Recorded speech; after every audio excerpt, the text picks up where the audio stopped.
예, 오늘의 시황 브리핑 시작하겠습니다. 국채금리 올라간 점이 아무래도 좀 부담으로 작용을 했죠. FMC 앞두고서 금리에 대한 민감도가 높아졌고, 또 이제 엔비디아 기대감이 있었는데 장중에 4% 정도 올라갔던 엔비디아가 종가에는 상승폭을 줄이고 또 시간에서는 빠졌잖아요.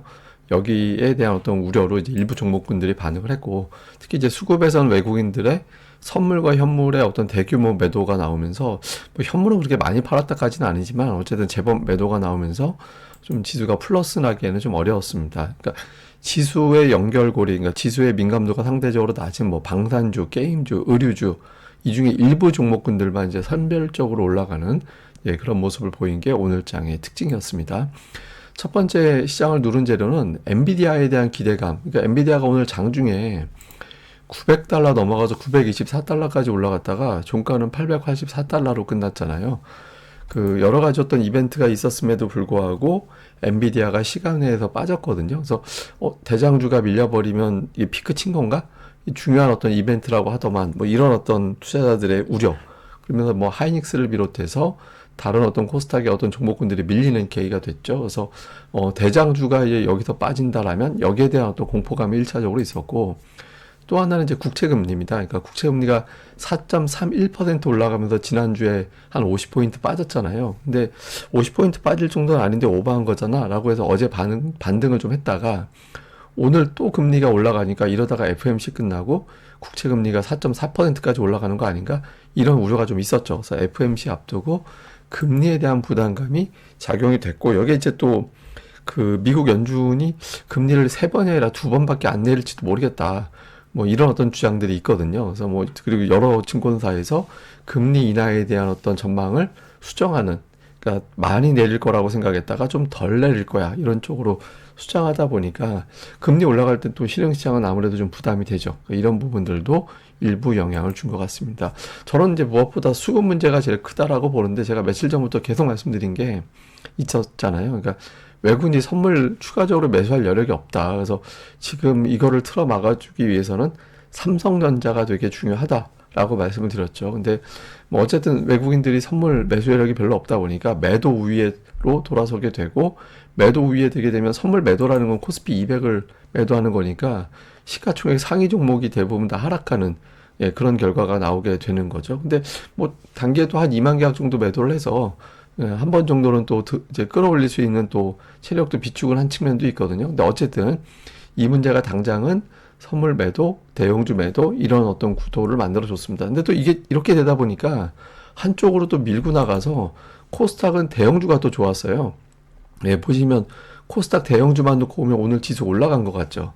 예, 그러니까 이게 그 코스피의 대형주 쪽에서 움직이던 자금 일부가 그러면 선물 때문에 빠진 거야? 그러면 코스닥으로 가야지라고 해서 이쪽으로 간 거죠. 그래서 제가 보기에는 오늘 금리보다 이런 수급 문제가 더 크게 작용한 게 아닌가. 금리가 정말 민감했다면 사실 코스닥에 있는 종목군들도 빠져야 맞거든요. 그래서 아마 수급 문제가 조금 더 우리 시장을 좀 눌렀던 요인이고, 이걸 갖다 해석하는 게 뭐 일본의 YCC 정책, 뭐 엔비디아 문제 뭐 등등의 어떤 이제 동원된 거다. 저는 이렇게 판단을 합니다. 자, 뉴스들을 좀 보면 삼성전자에 대한 부담을 또 자극하는 뉴스가 있었죠. 애플이 이제 제미나이 탑재해서 AI폰 출시할 것 같다, 이런 내용들이 나오는데, 이게 삼성전자가 삼성 7만 원을 깨지는 결정적인 계기가 된다, 이거는 뭐 알 수 없죠. 근데 어쨌든 뭐 이런 뉴스 또 나온 것도 초반에는 좀 부담이 됐고, 그다음에 오늘 2차 전지 그나마 코스닥 쪽에서는 괜찮았던 게 테슬라 가격 인상 보도, 이런 것들이 나오면서 이제 2차 전지주가 그나마 버텨주면서 이제 코스닥 지수가 멀리 가지 않는 그런 이유가 됐고요. 또 장중에 나왔던 뉴스 중에 큰 뉴스는 일본이 이제 마이너스 금리 정책을 해제한다, 금리 인상했다, 이 뉴스가 나왔잖아요. 근데 원래 일본이 금리를 인상을 하면 환율이 떨어지고, 그러니까 이제 환율이 떨어지고 미국의 국채 금리가 올라갈지도 몰라, 이런 걱정을 했거든요. 왜냐하면 일본이 미국 국채를 되게 많이 갖고 있잖아요. 근데 일본이 이제 마이너스 금리가 금리 인상이 돼버리면 다른 나라에 투자했던 자금을 일본을 회수해야겠네. 일본에선 더 이상 저축을 해도 마이너스 금리가 아니니까 일본으로 가서 좀 일부는 저축을 해야겠네 라고 하면서 미국 국채를 팔게 되고, 국채를 파니까 금리는 올라가고, 이런 걱정을 좀 하게 될 수 있었거든요. 근데 생각보다 채권 시장이나 외환 시장이 심각하게 반응하지는 않았어요. 왜냐면 이제 뭐 YCC도 폐지한다고 했는데, YCC라는 건 뭐냐면 그러니까 일본은 국채 금리가 일정 수준 이상 올라가면 강제로 못 올라가게 틀어 막아버려요. 그러니까 막 동원을 해가지고 일본은행이 이제 자금을 동원해가지고 금리가 더 이상 올라가지 않도록 틀어 막아주거든요. 그러면 금리 올라가겠네 이제부터. 그러니까 이런 생각을 하게 되잖아요. 근데 거기다가 살짝 안전장치를 했습니다. 이게 뭐냐면 그 국채 매입을 계속한다. 이게 사실 이거는 어떤 느낌이냐면 너 이제 오늘부터 밥 굶어 이렇게 해놓고 대신 야채는 먹어도 돼. 뭐 이런 식이거든요. 그러니까 굶어 죽는 건 아니잖아요. 또 이제 체질이 좀 바뀌어서 그렇지 먹고 사는데 문제가 없는 거고. 그러니까 뭐 이런 어떤 후속적인 어떤 살짝 뭘 하나 깔아주다 보니까 일본도 뭐 급격하게 금융시장 바뀌는 걸 원하지는 않았겠죠. 그러니까 어쨌든 이런 어떤 안전장치라고 표현해야 되나요? 이런 걸 깔아놓다 보니까 금융시장이 엄청나게 이제 흔들리거나 그러지는 않았습니다. 근데 어쨌든 일본의 정책 변화는 향후에 후행적으로 어떤 형태의 어떤 반응이 나올 수는 있거든요. 그래서 뭐 요건 좀 봐야 됩니다. 그러니까 긍정적으로 보는 쪽은 이제 일본 엔달러 환율이 빠질 거기 때문에 우리나라가 자동차라든가 이런 쪽에서 수출 경쟁력이 좋아질 수 있다. 뭐 이렇게 이제 보는 시각들도 있긴 있습니다. 근데 어쨌든 요런 어떤 스토리들이 좀 있었다. 오늘 장에서는 뭐 향후 이건 또 자세히 한번 설명을 드리고요. 그 다음에 이제 오늘 수급은 외국인들이 다 팔았습니다. 그리고 개인들만 선물 옵션 다 사는, 선물과 선물 다 사는 그런 모습을 보였죠. 보통 이런 수급에서는 지수가 올라가긴 좀 어렵죠. 근데 외국인들 매매한 걸 보니까 삼성전자는 또 매수로 돌아섰어요. 예, 삼성전자 매수했다라는 거는 되게 중요한 의미가 있습니다. 왜냐면 지수 지금 선물 때문에 안 그래도 좀 불안해서 하락 배팅으로 놀려고 할 텐데 삼성전자가 버텨주면 하락 배팅을 쉽게 할 수는 없거든요. 근데 어쨌든 하이닉스는 팔고 현대차는 사는데 기아는 팔고 뭐 이렇게 이제 조금씩 종목 내에서 골라서 담는 또 금융주도 신한지주 사는데 KB금융 팔고 그러니까 업종 내에서 좀 골라서 가는 그런 모습을 보였고 기관은 오늘 외국인들이 선물을 파니까 반대 포지션 금융투자가 쥐게 되고 그걸 갖다가 이제 또 선물은 매수하니까 현물은 팔게 되고 하여튼 이런 구도가 됐거든요. 근데 어쨌든 보면 시가총액 상위 종목은 다 매도 쪽으로 치우칠 수밖에 없죠. 그나마 뭐 현물에서는 LNF, 방산주 일부, 이제 보고서 나온 종목군들 일부 정도만 이제 선별적으로 매수하는 예, 그런 모습을 보인 게 특징이었습니다. 그다음에 코스닥 쪽에서는 외국인 투자들이 뭐 알테오젠, HLB, 그러니까 약간 이제 제약 바이오 느낌이 나는 종목군들, 그러니까 이런 것들, 다음에 하여튼 이런 종목군들을 좀 매수를 했고 매도 쪽도 뭐 비슷한 업종들이 있긴 한데 반도체주 몇 개가 눈에 띄는 거 말고는 특별하게 어떤 업종별 매도가 집중됐다 이렇게 보기는 어렵고요. 기관 투자자들은 게임주, 제약주 이런 것들이 매수해 있고 매도 쪽은 이제 뭐 이렇게 업종별로 집중적으로 특정 업종을 매도했다 이렇게 보이는 건 없습니다. 약간 반도체 관련된 종목군들이 몇 개 있긴 하지만 비율로 보면 그렇게 높지는 않았거든요. 그래서 업종 내에도 골라서 사고 팔았다. 이 정도로 이제 보면 되겠습니다. 자, 시장 좀 정리해 보면 FOMC 직전인데 이제 오늘 일본의 저 정책의 변화가 그러니까 미국에 투자한 국채를 일본인들이 회수해가고 그 과정에서 금리가 올라간다. 이러면 이제 우리 증시 여기서 한 50포인트 또 빠질 수도 있거든요. 그래서 미국의 국채 금리가 일단 오늘 일본 저 정책 발표 이후에는 오히려 밀리기도 하는 예, 그런 모습을 보였는데 4.4를 넘겨서는 안 됩니다. 그러니까 국채 금리가 어떻게 되는지. 그 다음에 이제 마이크론 테크놀로지 실적이 다음으로 우리가 오게 되거든요. 그래서 오늘 미국에서는 장중에는 엔비디아도 좋고 마이크론도 좋았는데 뒷부분에 상승폭이 둔해졌잖아요. 시간에서 썩 좋은 편은 아니었고. 그래서 이제 반도체주의 흐름이 어떻게 되느냐. 우리 증시 또 삼성전자 연결고리가 있으니까.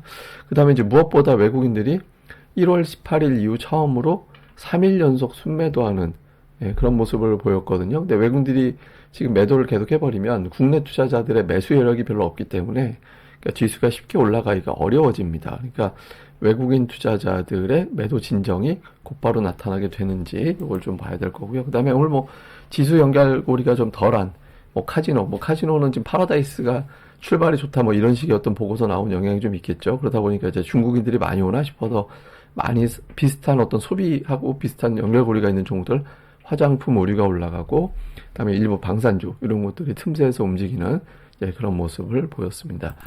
자, 근데 여기서 이제 증시가 불안하니까 혹시 피크 아닐까? 이런 걱정도 나올 수 있잖아요. 근데 뭐 여러 가지 데이터로 우리가 보긴 하는데 이거는 이제 미국 증시에 대한 어떤 선물 포지션 그러니까 이걸로 생각하면 됩니다. 이게 이제 플러스권에 있을 때는 상승한다 베팅이 강한 거고 마이너스권에 있을 때는 하락한다 베팅이 강하게 움직이는 건데 이걸 왜 보여드리냐면 그러니까 미국 증시가 비슷하게 가요, 원래는. 예, 하락 배팅이 좀 하락 포지션 늘어나면 지수도 빠지고 상승 배팅 늘어나면 올라가는데, 이번 같은 경우는 독특한 게 뭐냐면, 이거는 하락 배팅이 늘어난 건 아니죠. 상승 배팅이 줄어든 거잖아요. 어쨌든 올라간다 배팅이 아직은 유지가 되고 있는데, 그래도 좀 줄어들었는데, 줄어들어서 횡보하고는 있지만, 그래도 아직은 올라가고 있거든요. 그러니까 저런 포지션조차도 무시할 정도로 시장이 아직까지는 세요. 근데 그렇게 센 이유는 뭐냐면, 빅테크 중에서 일부 종목이 아직까지는 끌어올려. 예를 들어서 어제 같은 경우 뭐 알파벳이 올라가고 테슬라가 급등을 하고 오늘 장에서는 시가총액 10위까지 다 올라가고 뭐 이런 형태를 보였었잖아요. 그래서 아직 대형주들이 버티고 있는데 저게 이제 미국은 제가 보기에는 여기서 싸움이 벌어지는 것 같아요. 그러니까 올리려는 쪽 조금 버겁지 않나 이렇게 생각하는 쪽이 지금 계속 충돌하는 자리라서 변동성이 되게 클 것 같거든요. 근데 변동성이 큰 가운데 핵심은 앞서 말씀드린 대로 금리가 될 거다. 그래서 금리가 4.0로 가느냐, 4.4 밑으로 가서 이제 이 즈음이 이제 피크가 되고 내려가느냐, 요기에 따라서 저 하락 배팅이 더 강해지면서 지수가 이제 조정 사이클 나오듯이 크게 빠질 수도 있고, 이제 아니 반대로 갈 수도 있는데 저는 기본적으로는 뭐 그렇게 나쁜 장이 나올 것 같다고 이제 나쁜 장이 연출될 거로 생각하지는 않거든요. 그래서 오히려 뭐 지금 위치는 제가 뭐 계속 말씀드리지만 그 이미 대부분의 악재들을 흡수한 상태로 종목들의 주가가 내려왔기 때문에 선별적으로 반등 시도가 이전보다는 조금 자주 나올 수도 있습니다. 그래서 좀 실적주라든가 수급이 따박따박 누적되어 있는 종목군들은 오히려 기회로 삼아볼 만도 하다. 이렇게 또 보시면 될 것 같습니다. 예, 자세한 건 제가 또 다음 방송에서 추가적인 내용과 함께 언급을 드리도록 하겠습니다. 이 방송 좋아요하고 구독하기, 알림 설정까지 꼭 부탁드립니다. 감사합니다.